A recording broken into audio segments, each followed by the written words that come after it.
Mind reader, এই একটা বিষয়ের ওপর মানুষের এত আকর্ষণ, এত অভিযোগ, এত আকাঙ্ক্ষা। মনের ভাষা পড়তে পারে, বুঝতে পারে, এমন মানুষ দুর্লভ।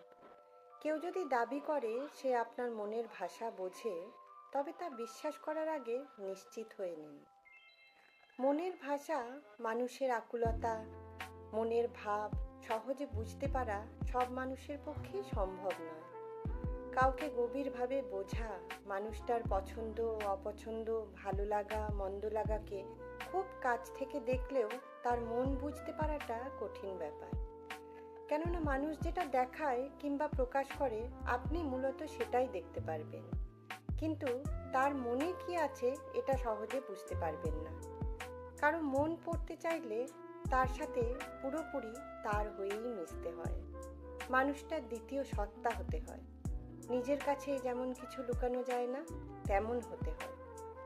কারো মন বোঝা কঠিন, তবে যাকে আপনি অনুভব করেন, যাকে আপনি নিজের চাইতে বেশি ভালোবাসেন, তার মন বোঝা কিন্তু খুব একটা কঠিন বিষয় নয়। এর জন্য শুধু একটু ইচ্ছা শক্তি থাকা প্রয়োজন।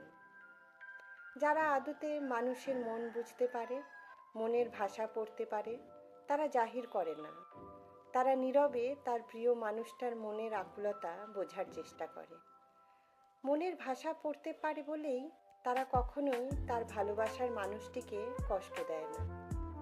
শুধু ভালোবাসে এমন মানুষ কখনোই মনের মানুষ হতে পারে না। যে মন পড়তে পারে সেই মূলত মনের মানুষ।